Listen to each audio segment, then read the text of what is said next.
हमने देखा है समाज में शिक्षा पे अगर कोई सवाल उठाता, कोई मीडिया, अभी हाल में एक मुद्दा आया था, यूपी का एक युवक पत्रकार था, जी। उसने सही मुद्दा उठाया तो उसको जेल में डाल दिया गया। बिहार के एक मनीष कश्यप जी थे, उन्होंने मुद्दा उठाया, उनको जेल में डाल दिया गया।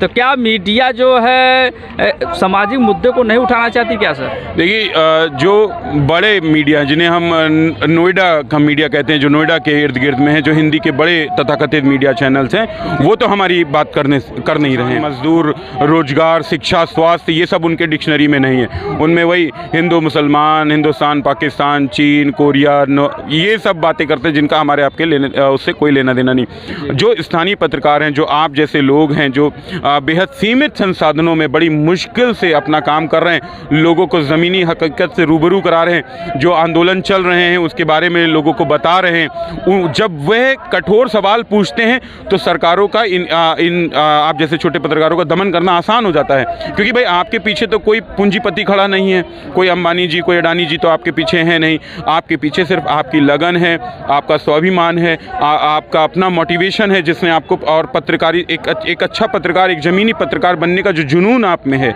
उसने आपको पत्रकारिता करवा रहा है।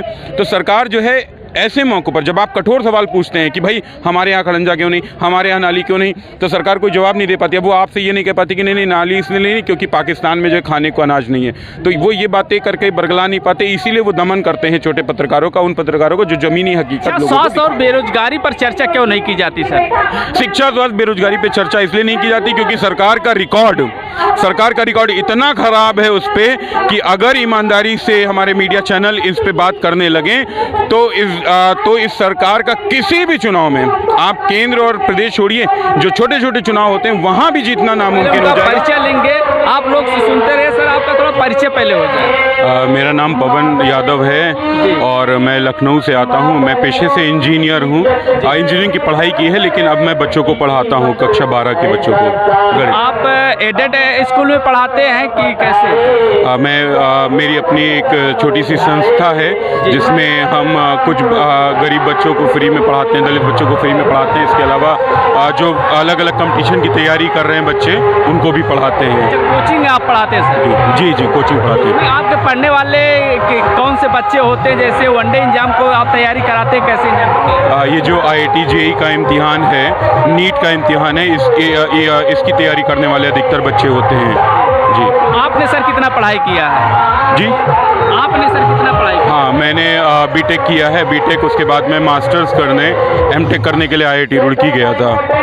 कैसा लगा कि आप मिशनरियों में जा रहे हैं सर? मिशनरी में जैसे यहाँ पर जो है कि मानव कांसीराम जी की जयंती मनाई जा रही है, तो कैसा है आपको लगा कि आपको जयंती मनाना पड़ा सर? देखिए, मिशन तो इस देश में और पूरी दुनिया में बहुत सारे चल रहे हैं, लेकिन मेरे लिए सबसे महत्वपूर्ण था न्याय, समता, समानता की बात करने वाले लोग। तो जब मैं आप कह सकते हैं स्नातक में आया, तब जब मैं स्नातक कर रहा था उस समय से मेरा आकर्षण हुआ उन विचारधाराओं में जो लोगों की बराबरी की बात करती हैं। क्योंकि मैं हमेशा से मानता था कि चाहे हमारा या किसी दूसरे का रंग अलग हो, हमारी जाति अलग हो, हमारा धर्म अलग हो, लेकिन मूलतः तो हम सभी इंसान हैं, और हम एक इंसान होने के नाते हम सभी आपस में बराबर हैं, तो हमको बराबरी से रहना चाहिए।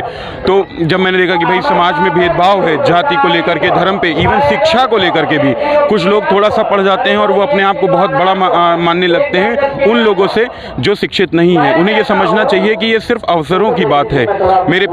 मेरे पिता में सामर्थ्य था तो उन्होंने मुझे पढ़ाया। किसी के पिता में सामर्थ्य नहीं है, इस वजह से वो उसको नहीं पढ़ा पा रहा है, तो इसका कतई मतलब ये नहीं हुआ कि मैं पढ़ा लिखा हूँ तो मैं उससे ऊंचा हो गया। तो ये जो गैर बराबरी की तमाम बातें हैं, ये मुझे हमेशा से विकर्षण पैदा करती थी, मुझे हमेशा से गुस्सा दिलाती थी। तो उन विचारधाराओं ने जाहिर तौर पे मुझे आकर्षित किया जो न्याय की, समता की, समानता की, बराबरी की बात करते थे। तो चाहे समाजवादी विचारधारा हो या बहुजनवादी विचारधारा हो, मूलतः दोनों एक हैं, दोनों एक दूसरे के लोगों में बराबरी और समानता की बात करती हैं, उनके समान अवसर की बात करती हैं। वहाँ से मेरा आकर्षण हुआ और फिर मैं तमाम आंदोलनों में, तमाम मंचों पर जाने लगा, मुझे बुलावा आने लगा। पहले मैं जाता था, सीखता था, सुनता था, बड़े बड़े वक्ताओं को सुनता था, उन्हें पढ़ता था, और उसके बाद अब धीमे धीमे मौका मिलता है तो अपनी बात भी रखने का अवसर मिलने लगा। तो इस तरीके से एक चौपाई पर ज़्यादा विभेद हुआ था रामचरितमानस को लेकर के, उसमें क्या आपका नज़रिया सर? हाँ, वो जो चौपाई थी, देखिए मुझे ये समझ में नहीं, गैर बराबरी आज के समय में एक ठीक है, वो हम ये कह करके हम माफ़ करने को तैयार हैं कि उस समय लोकतंत्र नहीं था, उस समय शिक्षा ये नहीं थी, आपने कह दिया। लेकिन आज 21वीं सदी में सूचना प्रौद्योगिकी के दौर में जब देश में लोकतंत्र है, संविधान है जिसने ये घोषणा कर रखी है कि हम सभी बराबर हैं, ऐसे वक्त में कोई भी बात सार्वजनिक जीवन में नहीं बर्दाश्त की जाएगी जो किसी को ऊंचा और किसी को नीचा बताती हो। हमारी सिर्फ एक पवित्र किताब है, हमारी सिर्फ एक किताब है जिसका लिखा हुआ हम मानते हैं, जिसे हमारे बाबा साहेब डॉक्टर भीमराव अम्बेडकर ने लिखा था, जिसे हम अपना संविधान कहते हैं। उस संविधान में कहीं नहीं लिखा कि कोई ऊंचा है, कोई नीचा है, किसी की पूजा की जानी चाहिए, किसी का अपमान किया जाना चाहिए, ये नहीं लिखा। और हम उसी किताब को मानते हैं, उसी बात को मानते हैं, बाकी सारी बातों को हम खारिज करते हैं। हिंदू होते हुए भी शूद्र को हिंदू नहीं माना जाता है। मंदिर में जानवर प्रवेश कर सकता लेकिन एक शूद्र प्रवेश नहीं कर सकता, आपकी क्या विचारधारा? ये अमानवीय है, ये अमानवीय है। क्यों नहीं? अगर ईश्वर ने सभी को बनाया है तो उस ईश्वर को छूने का, उस ईश्वर के प्रांगण में जाने का अधिकार सबको क्यों नहीं? ये अमानवीयता है। आप ये कैसे, जब हम सभी इंसान हैं, विज्ञान तो कहता है कि हम सभी बंदर से आगे निकले हैं, हम सभी होमोसेपियंस हैं, हम सभी एक जैसे हैं, हमारी दो आंखें आपकी हैं, नाक है, मुंह है, कान है। तो जब हम सब की शारीरिक बनावट, उठने बैठने का तरीका, बोलने का तरीका, सोचने का तरीका एक जैसा है, तो ये कैसे है कि कुछ लोगों के छूने से कोई अपवित्र हो जाता है, कुछ लोगों के साथ बैठने से कोई अपवित्र हो जाता है? ये फालतू की बातें हैं, ये अमानवीय हैं, ये इनका बहिष्कार होते रहना चाहिए और होता आया है, इस देश में होते आया है। और आज भी जो लोग ऐसी परंपराओं को मानते हैं उनकी निंदा करनी चाहिए, उनका बहिष्कार किया जाना चाहिए। जो मैंने अभी संबोधन में ये बात कही कि जो संपत्ति होती है, संपत्ति अपना एक अभिमान देती है लोगों को, और जो खेतिहर कौमें रहीं, जो किसानी करने वाली कौमें रहीं, उनके पास भूमि थी, और जब बड़े बड़े हाईवे बने, बड़े बड़े रोडें बनी, तो उस भूमि का उनको मुआवजा मिला, मुआवजा ने उनको आर्थिक रूप से संपन्न किया, जिसने फिर उन्हें अहंकार दिया।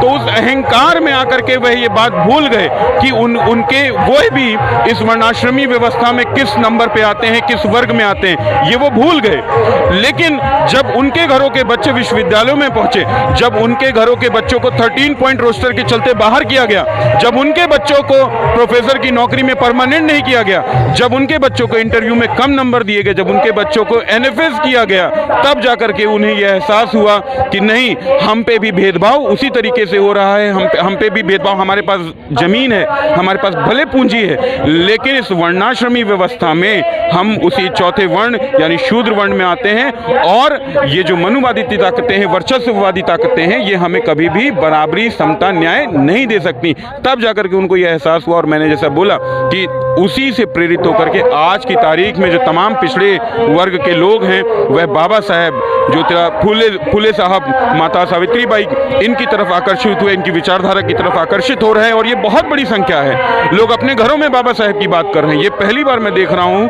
पिछड़े वर्ग के उन जातियों में जो किसी अन्य विचारधारा को मानती थी, उनके घरों में बाबा साहेब की बातें इतने बड़े पैमाने पे होते हुए मैं पहली बार देख रहा हूँ। सर, आप यादव हैं, यादव में देखा जाए भी शूद्र को, एससी कौम को वहाँ पर उनको स्थान नहीं दिया जाता, क्या कहना चाहेंगे यादव समाज को विशेष रूप से? हाँ, ये सिर्फ आरोप नहीं है, ये सच है, ये हम सभी ने देखा है, ये हमारे पुरखों की गलती रही है, और जो गलती हमारे पुरखों ने की है उसको सही करने की जिम्मेदारी हमारी है।